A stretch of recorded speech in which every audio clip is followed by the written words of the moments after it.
Hello friends, আমি প্রেম আর তোমাদের সবাইকে প্রেমস মেকওভারে স্বাগতম। বন্ধুরা, আজকে আমি যে ভিডিওটা নিয়ে চলে এসেছি সেই ভিডিওটা হলো একটা কলকার ভিডিও। আর তোমরা অলরেডি দেখেই ফেলেছো যে আমি কি আঁকতে যাচ্ছি। সেটা হলো দুর্গা ঠাকুরের মূর্তি। তো আমি বহুদিন ধরেই ভাবছিলাম যে সামনে যেহেতু দুর্গা পুজো, তাহলে দুর্গা পুজোর মুখ দিয়ে কেন কলকা নয়, করতেই পারি তাই না? কেমন লাগবে আমি জানি না, কারণ আমি এর আগে কোনোদিন দেখিনি। তো ফার্স্ট টাইম আমি ট্রাই করলাম যে দেখি কেমন হয়। তো যেই ভাবা সেই কাজ, আমি আজকে দুপুরবেলা মানে কলকা আঁকতে শুরু করে দিয়েছি দুর্গা ঠাকুরের মুখ দিয়ে। তোমরা নিশ্চয়ই বুঝতে পারছো যে এখানে যে দুর্গাটা আঁকছি সেই দুর্গাটা ভীষণই সিম্পল একটা সিম্পল করে আঁকছি। ইভেন খুব সাধারণ বেসিক যে স্ট্রোকগুলো, মানে কলকার যে স্ট্রোকগুলো, সেই স্ট্রোক দিয়ে কিন্তু আমি এই এটা আঁকছি, কলকাটা আঁকছি। আর সেই কলকাটা যারা তোমরা করতে চাইছো তাদেরও কিন্তু খুব একটা কঠিন কিছু হবে না, ভীষণই সহজ, খুব কী বলবো, ভীষণই সাধারণ স্ট্রোক দিয়ে আমি করছি। দেখতে থাকো।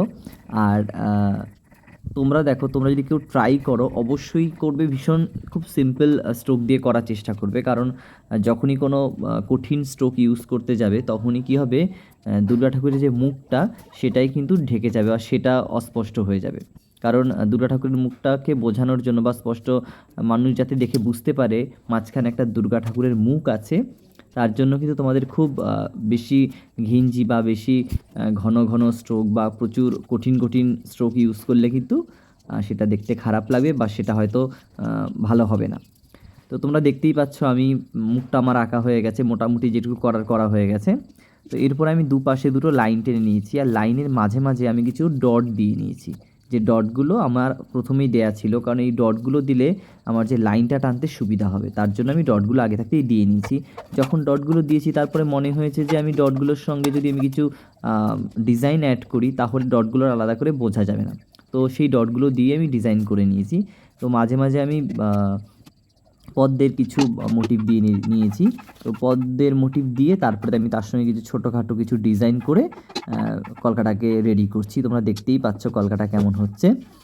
যদি ভালো লেগে থাকে তাহলে অবশ্যই আমার পেজটাকে ফলো করবে আর অবশ্যই এই ভিডিওটাতে লাইক কমেন্ট করে যাবে, কেমন হয়েছে সেটা জানাবে। আর তোমরা দেখো, দেখতে দেখতে আমার প্রায় কলকা রেডি। কলকা প্রায় রেডি হয়ে গেছে, আর কিছুটা বাকি আছে। তোমরা দেখতে পাচ্ছ, দেখো এবার কেমন লাগছে।